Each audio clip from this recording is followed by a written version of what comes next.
Chapter 8. Spiritual Teachings, Hospitality. Some of us are, by nature, people persons. That is, we love to meet new people and/or we love to be around others. Some of us, on the other hand, like to be alone more than we like to be with others. Furthermore, many of us are uncomfortable with meeting others, either because of our own shyness or introversion, or because they are too different from me.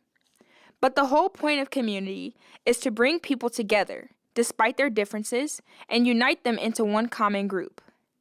In doing so, we are practicing a kind of hospitality in which we welcome others into our lives and voluntarily weave our lives together into a new kind of life. Good leaders will do this by example, not just by word.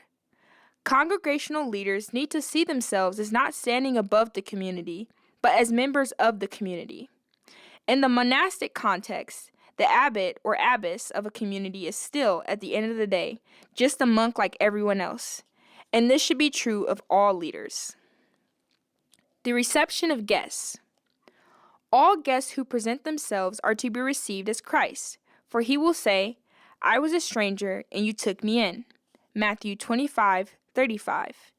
And to everyone fitting honor is to be shown, especially to those of the household of faith, Galatians 6:10, and to pilgrims. When therefore a guest is announced, he is to be met by the superior and the brothers with every ceremony of love. Thus first they are to pray together, and thus be united to one another in peace. But this kiss of peace is not to be offered until prayer has first been said on account of the illusions of the devil. And in this very salutation, all humility is to be shown to all arriving or departing guests. By bowing the head or prostrating the whole body on the ground, Christ is to be adored in them just as he is received in them. And having been received, the guests are to be led in prayer, and afterwards the superior or anyone he appoints is to sit with them. The divine law is to be read to the guest for his edification. And afterwards, all kindness is to be shown him. The superior is to break his fast for the sake of the guests, unless it happens to be a principal fast day which cannot be broken. The brothers, however, are to follow their customary fast. Water is to be poured on the hands of the guests by the abbot, and the feet of all guests are to be washed by the abbot in the whole community. After the washing, they are to say this verse: "We have received your mercy, O God, in the midst of your temple." Psalms 48:10. In the reception of the poor and of pilgrims, the greatest care and solicitude should be shown, because in them Christ is more especially received. For the very all we have of the rich ensures that they receive honor. The kitchen for the abbot and guests is to be set apart by itself, so that guests who arrive at uncertain hours and who are never lacking in a monastery may not disturb the brothers. In this kitchen, each year 2 brothers are to be placed who can fulfill this duty properly.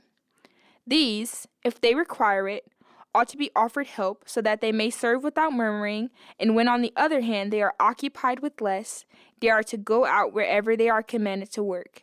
And not only to them, but in all the duties of the monastery, the same consideration is to be shown. That is, when help is required, it is given to them. And again, when they are free, they obey what they are commanded to do. And the guest house is to be assigned to a brother whose soul is possessed by the fear of God. Sufficient beds should be provided there.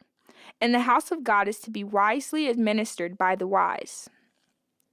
Guests, however, are not to be associated with or conversed with for any reason by one not assigned to it. Instead, if he happens to meet or see them, he is to humbly greet them as we have said, and as he asks their blessing, he is to continue on, saying that he is not permitted to converse with the guest.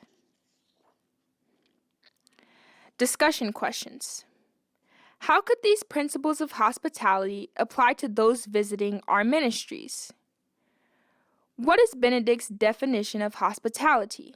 How does it compare to our definition of hospitality? How does the idea of receiving guests as if they were Christ challenge you as you practice hospitality? Matthew 25. The first act when a guest is announced in a monastery is to pray together. Do you welcome guests in this way? How could it set the tone for their visit? What habits can we begin to develop to assist us in receiving guests as Christ, instead of seeing them as an inconvenience to our scheduled plans?